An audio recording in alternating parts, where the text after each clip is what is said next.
పెళ్ళైనా పండగైనా వేడుక ఏదైనా పట్టుచీరల ప్రత్యేక వేదిక వారాహి సిల్క్స్. సాంప్రదాయానికి సౌందర్యానికి వారధి. వాళ్ళ భర్త పేరు ఏం పేరు, వాళ్ళ కొడుకుల పేర్లు ఏం పేరు, వాళ్ళకి ఎంతమంది పిల్లలు అంటే ఇవన్నీ కాదు. అది జరిపేటోళ్ళకి కూడా ఆ స్టోరీ తెలియదు. కాకపోతే నేను పిలిచిన వాళ్ళతో నీకున్న రిలేషన్ను బట్టి వెళ్ళి తినిరా. ఒకవేళ తినే ముందు అందరి కోసం దండం పెట్టమన్నారు అనుకో, దండం పెట్టి నాకు పెడుతున్న వాళ్ళకు అన్నం పెడుతున్న వాళ్ళకు దండం పెట్టిరా, ఎక్కడ ఉన్న దేవుడికి పెట్టిరాక అని చెప్పాం. అలా మాకు మేము ఒక 2 అడుగులు వెనక్కేస్తూ 4 అడుగులు ముందుకేస్తూ ఒక్కోసారి కాంప్రమైజ్ అవుతూ ఒక్కోసారి కఠినంగా ఉన్నా మేము రామంటే రాము, మాకు ఇది నచ్చట్లేదు. మా ఊర్లో బొడ్రాయి పెట్టారు, ప్రతి ఇల్లు 3000 ఇవ్వాలన్నారు. నేను ఎలా ఇవ్వను, నువ్వు ఊర్లో ఉంటున్నావు, అది బాధ్యత, అందరం ఇస్తున్నప్పుడు నువ్వెందుకు ఇవ్వను, బయట నాస్తికం అన్నారు. మొదట అడిగి చూస్తాం కదా, నాకు ఎగ్జామ్షన్ ఇవ్వండి అన్న.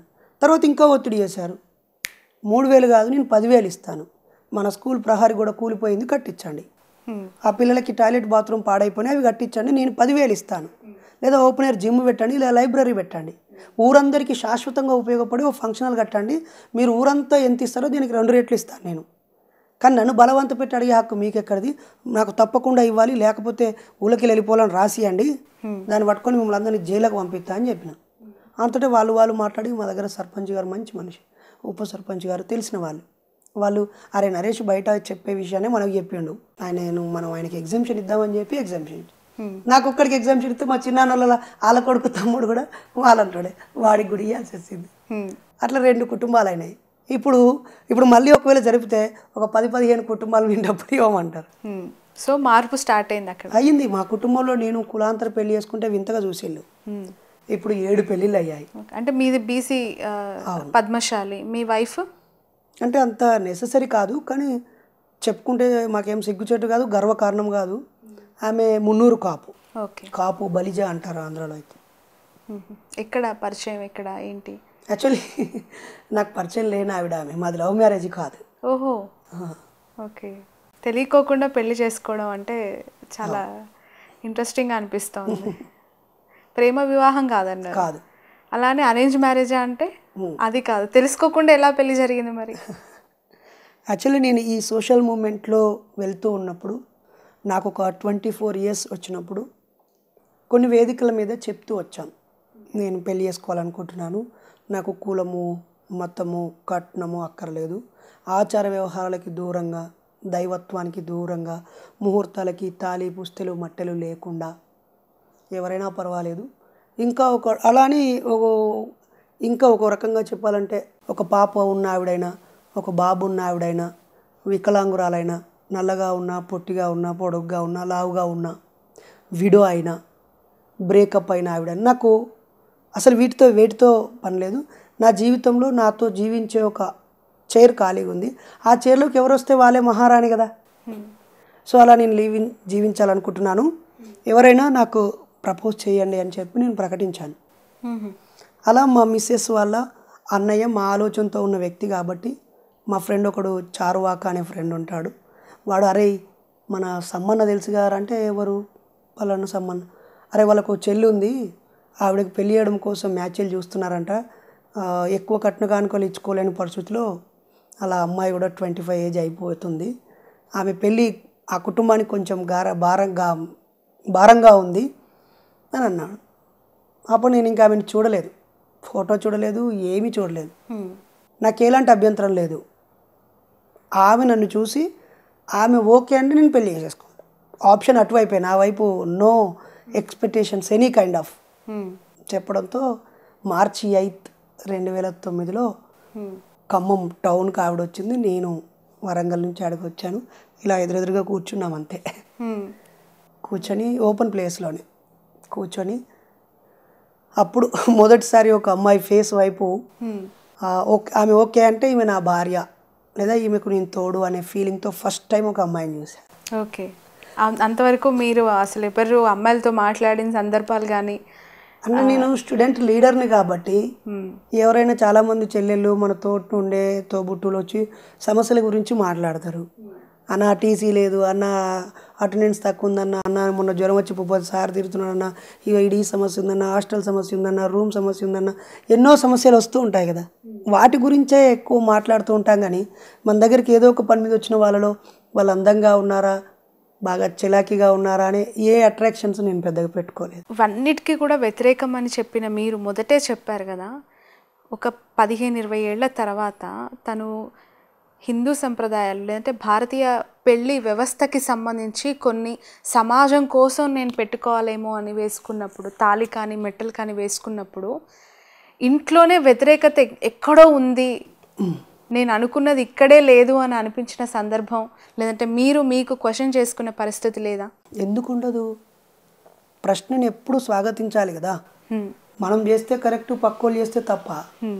మనం ఎదుటోళ్ళు ఆచరిస్తేనేమో ప్రశ్నించాలి, మనం ఆచరిస్తే ప్రశ్నించకూడదా? ప్రశ్నించడం కూడా అక్కర్లేదు, ఆలోచింపజేస్తే చాలు. మనం అవమానించక్కర కూడా లేదు, విమర్శించక్కర, సూచించాలి. మనం కూడా స్టైల్ మార్చుకోవాలి కదా. ఆ క్రమంలో నేను ఆమెకు సూచించాను. చాలా బాధపడ్డాను. ఏంటిది, నేను ఎంతో గొప్పగా అనేక మంది ముందు గౌరవంగా పెళ్లి చేసుకున్నాను. కొంతమంది అయితే ఫేస్బుక్లో మేము ఏదో సరదాగా దిగిన ఫోటోను కూడా జూమ్ చేసి ఆమె మెడలో ఉన్న తాలి బొమ్మకి సర్కిల్ వేసి, కాలుకున్నటువంటి ఆడొక సర్కిల్ వేసి, ఇదిగో నువ్వు దొంగ నాస్తికుడివి, నువ్వు ఇంట్లోనే మార్చుకోలేదని చెప్పారు. ఇవన్నీ పట్టించుకోవద్దు.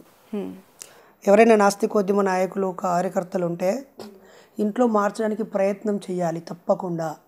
వాళ్ళని సమాజంలోకి తీసుకువెళ్ళాలి, మన కార్యక్రమాలకు తీసుకురావడం ద్వారా వాళ్ళే అరే మా ఆయన ఒక్కడే కాదు, నా కొడుకు ఒక్కడే కాదు, ఇట్లా చాలామంది ఉన్నారు అన్నప్పుడు మారతాం కదా. జైలుకు వెళ్ళి వచ్చిన తర్వాత చాలా ఎమోషనల్గా కనిపించారు మీరు కొన్ని సందర్భాల్లో. క్షమాపణ చెప్పిన తర్వాత కానీ ఇప్పటికీ కూడా వెంటనే నాకు కనిపిస్తుంది చాలా అగ్రెసివ్గా మీరు రియాక్ట్ అవుతూ ఉన్నారు.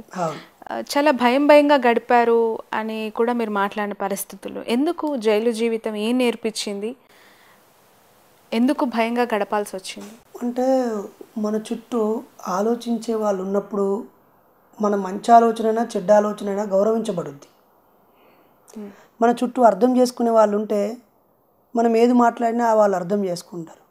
కానీ మన చుట్టూ కేవలం ఎమోషనల్ బ్లాక్మెయిల్కి గురయ్యి, అగ్రెసివ్గా ఉండి, విచక్షణ కోల్పోయి, ఆలోచన కోల్పోయి, ఉన్మాదంగా మారిన వ్యక్తుల మధ్య మీరు ఎలా ఫీల్ అవుతారు? ఎప్పుడైనా కంఫర్ట్గా ఫీల్ అవుతారా? ఇప్పుడు నువ్వు ఖైదీగా దొరికితే పక్క దేశమోడు కూడా వీడు భారతీయ ఖైదీ అని పట్టుకుపోయి జైల్లో పెడతారు. ఏదైనా శాంతి ఒప్పందాలు జరిగినప్పుడు ఖైదీలను విడుదల చేసుకుంటారు. కానీ ఇక్కడ నేను ఏ మతస్తున్నా, నేను క్రైస్తవున్నా, నేను ఇస్లాం మతస్తున్నా కాదు కదా. లేదా నేను ఒక అమ్మాయిని రేప్ చేసిన దుర్మార్గున్నా, లేకపోతే కొంతమంది ప్రజల్ని కిరాతకంగా చంపిన సైకోనా. మన చుట్టూ అనేక ఆర్థిక నేరాలు, సామాజిక నేరాలు, భావజాల నేరాలు, రాజకీయ నేరాలు, ఎన్నో చట్టపరమైన నేరాలు చేసిన వ్యక్తుల్ని కూడా ప్రజలు గౌరవిస్తున్నారు, క్షమిస్తున్నారు, అలా వాళ్ళ బతుకు వాళ్ళు బతికేస్తున్నారు. కానీ నన్ను మాత్రం మీలాంటి మీడియా ఛానళ్ళు దొరికినరా నా కొడుకని బరికిడిచిపెట్టేళ్ళు, ఉతికిడిచిపెట్టిర్రు. ఒక్క ఛానలోడు కూడా ఇంగిత జ్ఞానాన్ని ఉపయోగించలేదు. అసలు వాని వర్షన్ ఏందని ఎవ్వడు చూపించలేదు. దొంగ, వీడిని తరిమారు, వీడిని కొట్టాడు, వీడిని ఉరికిచ్చి తన్నారు, ఇగో వీడు దొరికితే వీడు నరుకుతా అంటున్నాడు, ఇగో బైనరేష్ కనిపిస్తే మీరేం చేస్తారు? ఇదా ప్రశ్న. బైనరేష్ చెప్పిన ప్రశ్నకు మీ సమాధానం ఏంటిది? అసలు ఆయన నిజంగా దేవుళ్ళని తిట్టాడు అంటున్నారు కదా, ఏ బూతుమాతలు ఉపయోగించాడు? మరి ఇదే మాటల్ని వాళ్ళు ఉపయోగించినప్పుడు ఇలాగే కొట్టి తిట్టి జైల్లో పెట్టి చంపారా? రామ్ గోపాల్ వర్మనో, చాగేటి కోశ్వగానో, లేకపోతే చిన్నజీయర్ స్వామినో మీరు తిట్టి కొట్టి చంపగలరా? ఆ గ్రంథాలు రాసినోని మీరు ఏం బీకిర్రు అని ఎవ్వరు అడగలే. గొర్రెలాగా ఒక మందలాగా కొట్టుకుపోయి నా మీద బురద జల్లడం ద్వారా వ్యూవర్స్ సంపాదించుకోవాలని, నన్ను ఎంత తిడితే అంత పాపులర్ అవుతామనేటువంటి పిచ్చి వేషాలే చేశారు. మళ్ళీ అవే కాంట్రవర్సీ మాటలు. ఇల్లేముంది పిచ్చి వేషాలు అంటే? గొర్రెలాగా అంటే ఒక గొర్రె ముందుకెళ్తే వినండి, గొర్రె అంటే చెడా? నువ్వు ఎప్పుడు తింటలేవా మటన్? గొర్రెల కాసేటే నన్ను గౌరవించవా? మంచిగా సండే అయితే కమ్మగా తింటావు, కానీ గొర్రె అంటే పొరపాటు, అది బూతు మాటనా? ఒక గొర్రె ముందుకెళ్ళిపోతుంటే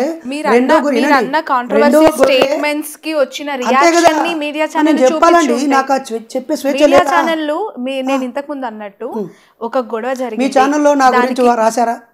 నేను లేదండి. మీరు ఎప్పుడైనా మీరు మెయిన్ స్ట్రీమ్ లో టాప్ 10 లో ఉన్నారు కదా, బైరి నరేష్ కాంట్రవర్సీలో ఇప్పుడు మీరు మాట్లాడుతుంది డిజిటల్ ప్లాట్ఫామ్ నరేష్ గారు. యాక్చువల్గా మెయిన్ స్ట్రీమ్ మీడియా ఆ రోజు ఇష్యూ అంతా కూడా శాటిలైట్ మీడియాకి సంబంధించి అసలు ఇష్యూ స్టార్ట్ అయింది అయ్యప్ప స్వాములు దీక్ష చేస్తున్న టైంలో. నాకు తెలిసి అది చాలా చాలా ఇంప్రాపర్ టైం. మీరు మిగతా టైంలో మాట్లాడి ఉంటే దాని ఇంపాక్ట్ వేరేలా ఉండేదేమో నాకు అనిపించింది. టైంలోనే మాట్లాడాను, కానీ బీజేపీ వాళ్ళు దాన్ని 10 రోజులు కుట్ర చేసి దాచి అందరూ మాలేసిన తర్వాత రెచ్చగొట్టి చేస్తే వచ్చిన పిచ్చివేషం అది. దాని పిచ్చివేషం అనకపోతే చాలా ఘనకార్యం అనాలా. వాళ్ళని చూసి ఒక గొర్రె తలదించుకొని ముందుకు వెళ్ళిపోతూ ఉంటే మిగతా అన్ని తల కిందకి వేసుకొని వాటి వెనకాల వెళ్ళిపోతాయి. కాబట్టి ఒక అసత్యం వెనకాల అందరూ ప్రయాణించడం కూడా గొర్రెలాగా అనడమా? గొర్రె అంటే బూతు మాట కాదు తల్లి, గుర్తుపెట్టుకోండి. అది కాంట్రవర్సీ మాట కూడా కాదు. రేపు మీరు ఒక పొరపాటు వెనకాల మీ క్యూబ్ ఛానల్ వెళ్తే వీళ్ళు కూడా గొర్రెలాగా పోయిరు అని అంటా నేను. దాన్ని అవమానంగా తీసుకోవద్దు, సద్విమర్శగా తీసుకోవాలి. నిజమే కదా. మరి బైరి నరేష్ అలా మాట్లాడినప్పుడు మనందరం మన ఛానళ్ళల్లో ఆయన మాట్లాడిన వాక్యానికి ఎవరు సమాధానం చెప్తారు? అసలు ఆయన ఏ సందర్భంలో అన్నాడు? దీనికి పరిష్కారం ఏంటిది? ఈయనే మొదటివాడా? ఈ చర్చ జరపరా? మీ ముందుకు బైరి నరేష్ వస్తే ఏం చేస్తాడా? తంతా నరుకుతా పొడుస్తా. కొట్టారా జైల్లో మిమ్మల్ని?